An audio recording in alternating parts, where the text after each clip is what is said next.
Le capitaine Ibrahim Traoré, le jeune président militaire du Burkina Faso, relisait pour la 3e fois une note codée arrivée par des canaux inhabituels. L'expéditeur? Inconnu, mais le style, la construction et surtout le contenu de ce message ne laissaient aucun doute. Il venait de très haut. Et pas d'Afrique. Pendant ce temps, à Palm Beach, dans sa résidence de Mar-a-Lago, Donald J. Trump marchait en cercle, le visage dur, un dossier épais à la main, contenant des photos aériennes, des rapports déclassifiés de la NSA et une carte annotée du Sahel. L'homme d'affaires et ex-président américain n'était plus au pouvoir, mais ses réseaux, eux, étaient toujours vivants. Et dans le jeu d'échecs global qu'il préparait pour sa revanche politique, il avait besoin de pièces imprévisibles. Des hommes hors système. Des soldats de rupture. Et Ibrahim Traoré, avec sa rhétorique anticoloniale, sa méfiance vis-à-vis de l'Occident, son image panafricaine en pleine montée, représentait un pion qui pouvait devenir une reine. Tout avait commencé 6 mois plus tôt, après une conférence discrète organisée à Budapest, réunissant d'anciens membres des services de renseignement européens, des hommes d'affaires déchus et quelques figures politiques bannies par le système. Parmi eux, un certain William H., ancien conseiller stratégique de Trump, désormais intermédiaire officieux. C'est lui qui, au cours d'un échange clandestin avec un représentant burkinabé en Hongrie, avait évoqué l'idée d'une alliance des rejetés, une coopération directe entre l'Amérique déchue de Trump et l'Afrique insurgée de Traoré. Un pacte qui ne passerait par aucune chancellerie officielle. Pas de drapeau. Pas d'accord signé. Juste du troc de haut niveau, influence contre ressources, silence contre soutien, protection contre loyauté. Le message que Traoré tenait en main cette nuit-là contenait 3 éléments. Un numéro satellite privé, une proposition en 43 mots, et une promesse codée. Ce que l'axe atlantique t'enlève, je peux le rétablir. Tu veux construire une forteresse? Je veux faire tomber Rome. Parlons. Le capitaine resta silencieux pendant de longues minutes. Il connaissait les risques. Parler à Trump, même de loin, était un pari insensé. Mais le Burkina était déjà dans la ligne de mire. La France avait multiplié les campagnes médiatiques contre lui. Des cellules dormantes étaient activées dans les grandes villes. Et la rumeur d'un sabotage interne, peut-être soutenu par les États-Unis profonds, se faisait persistante. Il composa le numéro. Une voix anglaise lui répondit. Calme, mesuré, avec un accent du nord-est américain. C'était un test. Pas d'enregistrement, pas de mention de nom. Juste une phrase. Vous êtes plus proche du feu que vous ne le croyez, capitaine. La ligne coupa.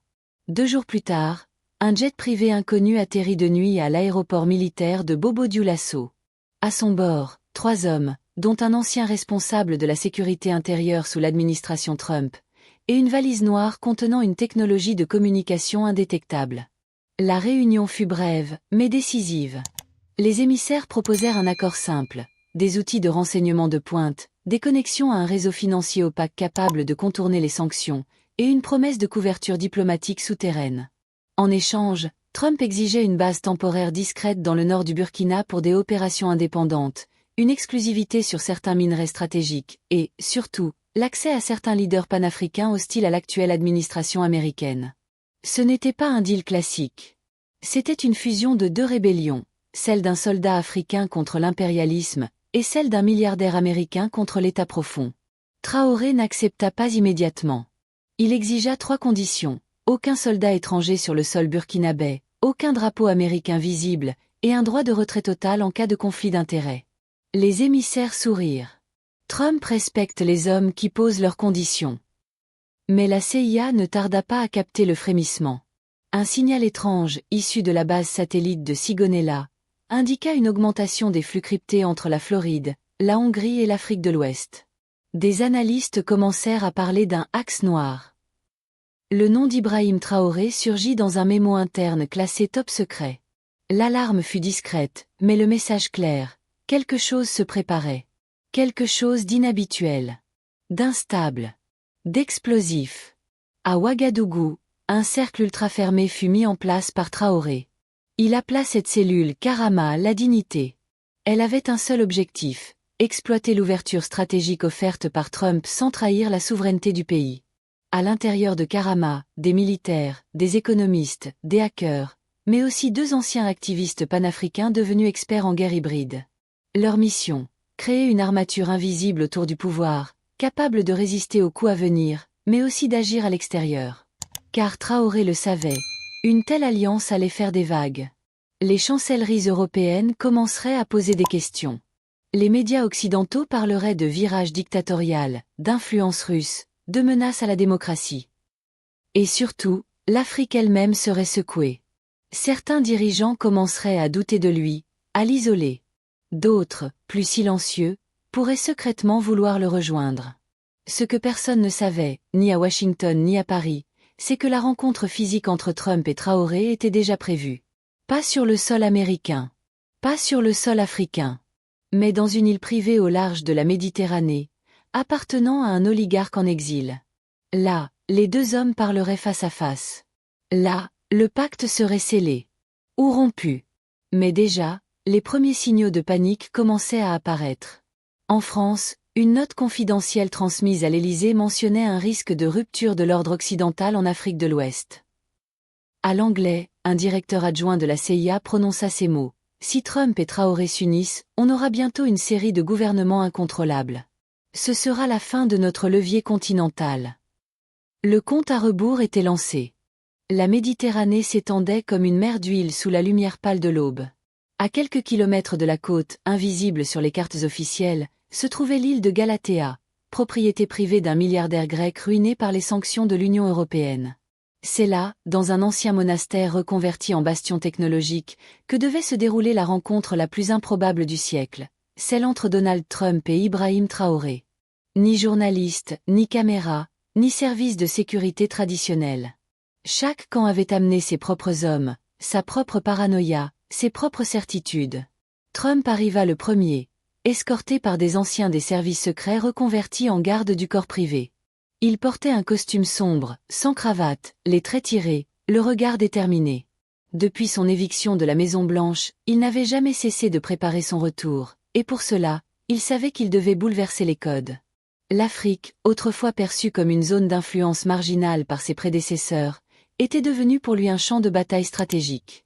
Il savait que les États-Unis n'avaient plus le monopole du chaos organisé. Et ce jeune capitaine burkinabé, en défi permanent avec l'Occident, incarnait l'élément de rupture idéal. Traoré arriva plus tard. Il n'avait emporté aucun conseiller. Juste 2 officiers de confiance et une mallette en cuir contenant une série de documents sensibles, preuves d'ingérence étrangère au Burkina, enregistrements audio d'agents doubles, photos satellites de convois suspects aux frontières. Il ne venait pas quémander, mais négocier. Et Trump le comprit dès la première poignée de main. L'homme qu'il avait en face de lui n'était pas un chef d'État africain classique. Il n'était ni docile, ni impressionné, ni tenté par la flatterie. Il venait en égal. La réunion dura près de 5 heures. Elle se déroula dans une salle circulaire, sans micro apparent, sans téléphone. Les sujets abordés furent explosifs: cybersécurité, influence médiatique, contournement de sanctions, manipulation de l'opinion publique, exploitation stratégique des ressources minières. Trump proposa un accès à ces réseaux alternatifs aux États-Unis, une chaîne de médias souterrains, des avocats spécialisés dans le blanchiment géopolitique, et surtout, l'appui de certains gouverneurs républicains aux États-Unis qui pouvaient faire pression pour reconnaître certains régimes non alignés en Afrique. Traoré, en échange, proposa quelque chose de plus audacieux. Un axe panafricain, indépendant, mais capable de faire levier sur la scène internationale avec l'appui d'anciens géants en disgrâce. Il parla d'une nouvelle route des insoumis, un corridor géopolitique allant du Mali à la Centrafrique, en passant par le Burkina, ouvert aux deals alternatifs, fermé aux institutions classiques. Ce corridor, soutenu discrètement par des anciens magnats américains et européens en rupture avec l'ordre établi, pourrait devenir un contre-monde. Trump était fasciné. Mais tout cela n'échappa pas au radar de la CIA. Depuis l'anglais, une unité spéciale baptisée Sable Noir avait été créée pour suivre les mouvements irréguliers en Afrique post-française. Leur algorithme avait détecté l'arrêt du jet privé de Trump à proximité de la Grèce, croisé avec la disparition simultanée de Traoré de toute communication pendant 48 heures. Cela suffisait à déclencher une alerte rouge. Un rapport secret fut envoyé au président en exercice. L'enjeu était clair: si cette alliance prenait forme, elle pourrait déstabiliser toute l'architecture d'influence américaine en Afrique, et pire encore, créer un précédent mondial où des dirigeants antisystèmes s'unissent hors des cadres légaux. Pendant ce temps, dans l'île, Traoré et Trump posaient les bases de leur pacte. Ils décidèrent d'un canal de communication unique, passant par une plateforme de cryptage quantique financée par un milliardaire allemand en exil à Dubaï. Ils décidèrent aussi de ne jamais apparaître dans la même image, de ne jamais se mentionner publiquement, mais d'orchestrer des mouvements coordonnés. Pendant que Traoré tiendrait tête à l'Occident en Afrique, Trump ferait pression en interne contre les institutions américaines, amplifiant le chaos pour mieux imposer leur contre-récit. Mais le plus dangereux n'était pas leur accord. C'était la fuite. Car un traître se trouvait parmi les hommes de Trump. Un ancien de la NSA qui avait accepté une offre de la CIA pour remonter les fils de ce complot mondial. Il avait placé un traceur discret sur un des assistants de Trump, puis transféré les données via un réseau souterrain à Istanbul. En moins de 72 heures, le nom de code Opération Traoré apparaissait dans les documents secrets de la CIA comme une priorité absolue. L'agence décida alors d'envoyer un signal d'avertissement. Ce signal arriva 2 semaines plus tard, à Ouagadougou, sous la forme d'une attaque informatique coordonnée contre les infrastructures de l'État burkinabé. Sites gouvernementaux, bases de données fiscales, communication de l'armée, tout fut paralysé pendant 5 heures. Aucun mort. Aucun coup de feu. Juste un avertissement glacial. Un message numérique signé d'un simple mot, Asimov. Traoré comprit. Le jeu était lancé. Il réunit la cellule Karama et ordonna un changement de tous les systèmes de sécurité. Il fit aussi transférer certaines ressources minières vers des zones hors du contrôle aérien occidental. Et surtout, il donna l'ordre d'accélérer la fabrication d'un réseau d'influence africain 100% numérique, basé sur l'intelligence artificielle, les radios libres et les mouvements étudiants. Le but, rallier l'Afrique de l'intérieur, sans armes, sans ambassade. Juste par la parole, l'image et la guerre de la vérité. À Mar-a-Lago, Trump reçut un appel d'un ancien général de l'Air Force, « Ils savent. Et ils vont frapper. » L'ex-président ne sourcilla pas. Il regarda son écran, où défilait une carte interactive de l'Afrique de l'Ouest, puis murmura, « Alors frappons d'abord. » Le silence de la nuit burkinabé avait quelque chose de trompeur. Sous la quiétude apparente, un maillage de résistance s'activait dans l'ombre. Depuis l'attaque informatique signée Asimov, Ibrahim Traoré n'était plus le même. Son regard, déjà perçant, s'était durci. Il savait désormais que l'alliance avec Trump ne serait pas un pacte invisible, mais une déclaration de guerre voilée. La CIA ne s'attaquait pas à lui seulement, mais à l'idée même qu'un Africain oserait écrire les règles du jeu mondial avec un ancien président américain en disgrâce. Dans un bunker discret sous Ouagadougou, le cercle silence, la cellule la plus secrète de Traoré, se réunit. On y retrouvait son stratège numérique, une sociologue de guerre d'influence formée à Saint-Pétersbourg, et un ancien ingénieur de Google devenu dissident. Le plan de riposte n'était pas militaire, il était médiatique et algorithmique. Objectif, désarmer l'ennemi en retournant ses propres outils contre lui. Une armée de bots africains fut programmée pour infiltrer les réseaux occidentaux, propager des narratifs alternatifs, et faire exploser la visibilité de figures panafricaines. Le hashtag TraoréLeaks fut lancé en crypté, chargé de contenu capable de diviser l'opinion occidentale sur l'Afrique. Documents montrant les liens entre ONG et services secrets, vidéos d'anciens agents confessant des manipulations, extraits d'archives montrant la duplicité des alliances passées. Pendant ce temps, Trump, lui, préparait une offensive en Amérique même. Il activa ses réseaux libertariens, fit passer des messages codés dans ses discours, et fit publier des éditoriaux anonymes dans des médias indépendants questionnant le rôle des agences américaines en Afrique. Il ne parlait jamais de Traoré directement. Mais à chaque fois qu'il disait « les vrais leaders du XXIe siècle sont ceux qu'on vous interdit d'aimer », tout le monde savait à qui il faisait allusion. Mais la riposte américaine fut rapide et brutale. En une semaine, 5 pays africains alliés des États-Unis suspendirent leurs aides au Burkina. Des contrats miniers furent gelés. Des rumeurs de tentatives de coup d'État commençaient à circuler à Ouagadougou. La CIA activa un ancien mercenaire connu sous le nom de Vega, un expert en subversion qui avait déjà infiltré des gouvernements africains dans les années 2000. Sa mission, approcher un des proches de Traoré et semer la discorde au sein du cercle dirigeant. C'est alors que Traoré décida de prendre les devants. Il fit diffuser une série de messages codés à l'ONU à travers les discours d'ambassadeurs africains alliés. Puis, dans une conférence surprise à Bamako, il prit la parole sans prévenir personne. Devant un parterre de journalistes médusés, il déclara « Ceux qui pensent nous écraser par la technologie, la ruse et la peur ne comprennent pas une chose, la terre africaine ne répond plus aux ordres venus d'ailleurs. » Il y eut un silence. Puis une salve d'applaudissements. Ce jour-là, Traoré devint pour beaucoup l'incarnation vivante de Sankara réincarné. Mais dans les coulisses, une autre guerre se jouait. Les systèmes de cybersécurité du Burkina furent attaqués de nouveau, cette fois via des satellites. Des coupures ciblées d'électricité eurent lieu dans les bases militaires clés. Et surtout, une note confidentielle fuitée aux médias internationaux affirma que Traoré préparait un deal occulte avec Trump pour vendre les ressources minières à des groupes américains privés. Le monde s'enflamma. Manifestations dans les grandes villes africaines, débats enflammés sur les plateaux de télé occidentaux, éditoriaux accusateurs, l'opinion mondiale vacilla. Mais Traoré n'était pas pris de court. Cette fuite, il l'avait prévue. Car le document lui-même avait été fabriqué par sa propre cellule. C'était un leurre. Une opération de diversion pour identifier les relais internes de la CIA et leurs médias relais.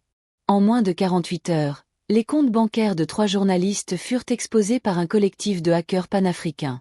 La contre-attaque fut foudroyante. Et pour la première fois, les opinions africaines ne crurent pas à la version des grandes chaînes.